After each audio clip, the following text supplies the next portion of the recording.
ચાલો હવે અમે રજનીકભાઈ ઘરેથી જઈએ છીએ. આવજો રજનીકભાઈ. આ વખતે અમદાવાદ આવે એટલે મારી ઘરે જો પહેલા. હા આવજો ભાભી. નહીં મારી ઘરે પહેલા આવવાનું પછી અપીબેન ને ઘરે. ભલે નહીં થાય પણ પહેલા મારા ઘરે આવવાનું. ઘર પહેલા મારું આવે પછી અલ્પાબેન નું આવે. હા એટલે કા વસંતબેન ને લેતા આવજો આ વખતે. હો રજનીકભાઈ વસંતબેન ને આ વખતે લેતા આવજો. હા ચલો હવે સખી સ્નેહ મિલનમાં જવા માટે તૈયાર થઈ ગયા છીએ અને અમારા આ સખા ભાઈ આવે છે મૂકવા આવે છે અમારે સખા ભાઈ. અમારે સખો ઘણાનું નામ હોય સુખો, અમારે આ છે સખો. તો અહીંયા પબ્લિક તૈયાર થઈને બેસી ગઈ છે જવા માટે. હાય સોનુ તો તૈયાર થઈને આવી છે લિપસ્ટિક કરી અડધી તો અડધી બાકી છો. ચાલો અમે હવે નીકળ્યા. હવે અહીંયાથી જવાનું છે ધર્મેશભાઈના ઘરે, પછી સખી સ્નેહ મિલન. થોડો થોડો વરસાદ ચાલુ છે. અમે હવાર ગયા વધારે તો ખબર ઘણું ઉતરી ગયું પાણી. તો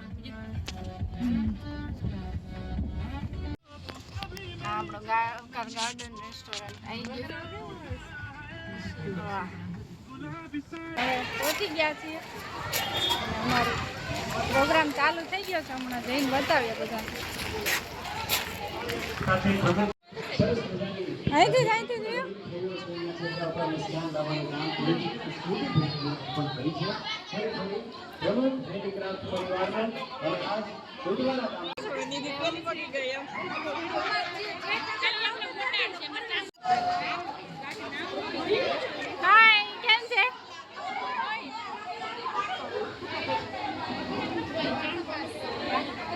આપણે વિડીયો કોણ લઈશું?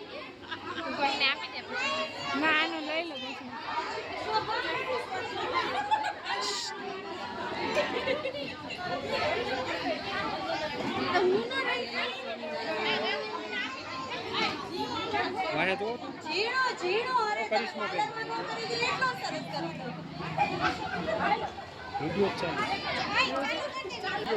ના ના હું બ્લોગ બનાવું છું.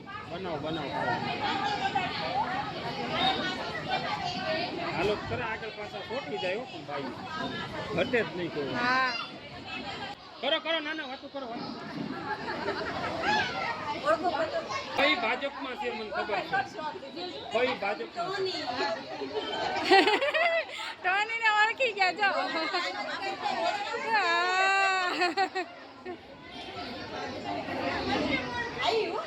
તું વ્લોગ ટોની મારા વ્લોગ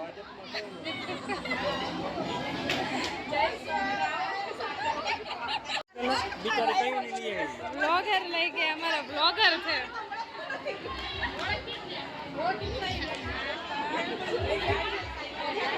સોની કે સોની તમે બધા કેમ ઓળખો છો? આ ટોની કે તમે કેમ બધા ઓળખો છો? ભાજપમાં હતા ને.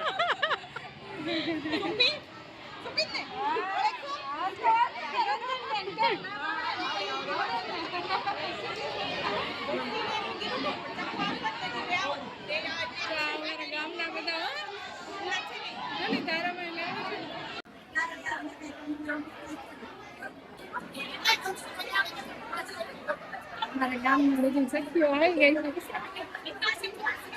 કેમ છે બધાને?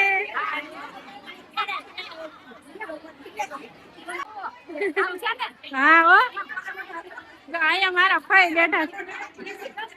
હા બધાને લઈ લો. કેમ છે ભાઈ?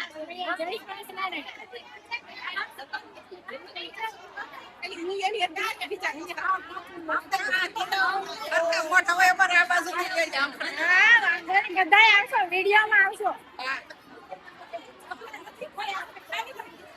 જો અહીંયા ઓર્ગેનાઇઝર ટીમ છે.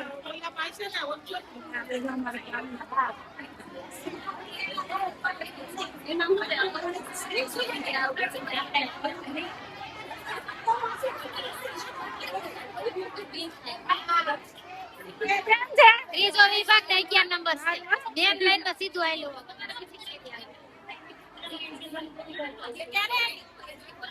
હું કાલે આવી.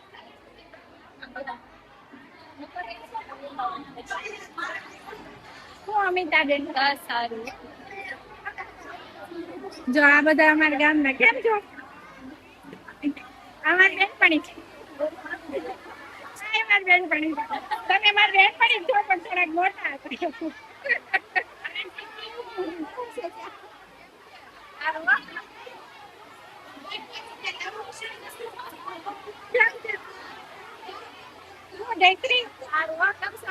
બસ મજા. આપાડું પૂછ્યું બેજા પછી બસ મજા.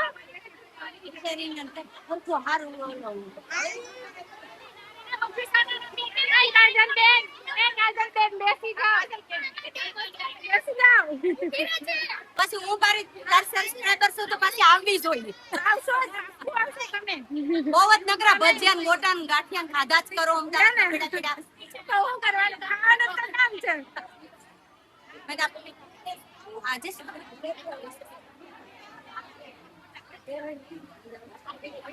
આ બધા ફર્યું.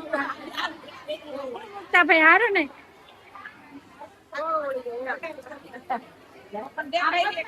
અહીંયા ફોટોગ્રાફી થાય છે. તમે અહીં જો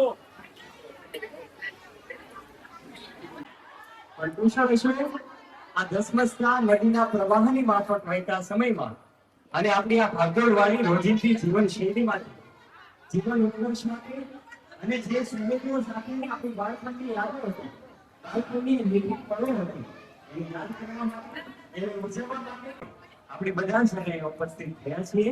ત્યારે આજ રોજ આ ઉટવાડા ગામ સમસ્ત દીકરા થયા છીએ ત્યારે પહેલા તો આપ સૌનું અમે હૃદયના ભાવથી અંતરની લાગણીથી હાર્દિક હાર્દિક સ્વાગત કરીએ છીએ. એકવાર આપ સૌને માટે ખૂબ બધી તાળીઓ થઈ ગઈ. પાછળ કેમ છે અવાજ મારે સીધો બાઉન્ડ્રી બહાર જાય છે?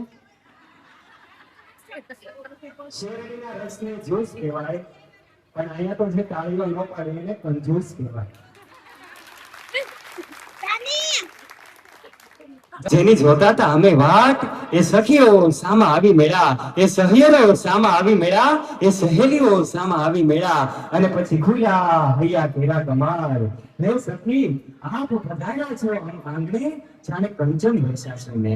આજે કોટવાડા ગામના આંગણે સોનાનો સૂરજ ઉગ્યો છે કારણ કે વર્ષોથી જેની આપણે કલ્પના પણ નહોતી કરી કે આપણે ઘણી સહેલીઓને સાથે મળીને એ આનંદિત પળોના સાક્ષી બનીશું. એક ક્ષણ આવી ચૂકી છે કે જ્યારે વર્ષોથી આમાં ઘણા બધા એવા હશે કે કોઈ 50 વર્ષે મેળવે છે, કોઈ 40 વર્ષે મેળવે છે, કોઈ 30 વર્ષે મેળવે છે. બધા વર્ષોથી જે બાળપણ આપણે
એકવાર કેમેરા સામે જોજો, બધા થાળી એમ જોવો.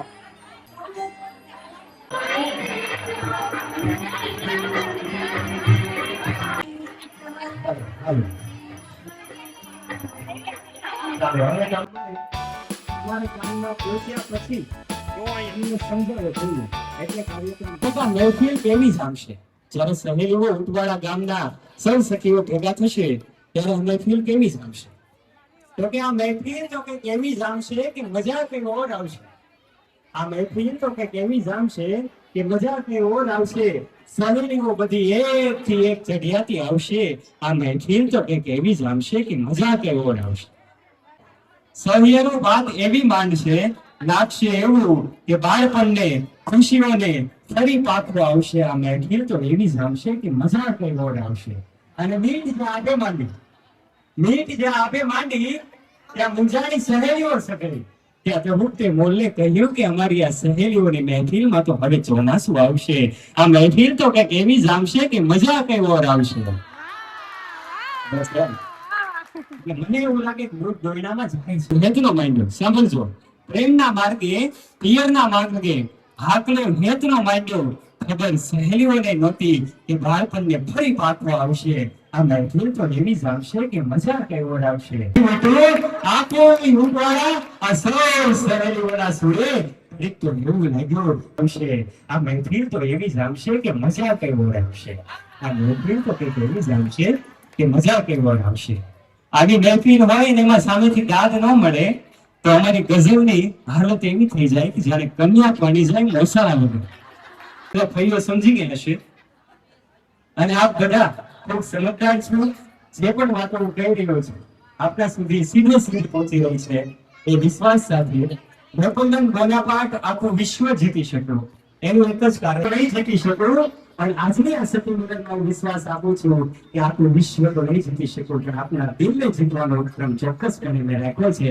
અને એમાં આપ સૌનું સમર્થન અને સપોર્ટ મળશે એ જ ભાવ સાથે આવો આ દોડને આગળ વધારીએ.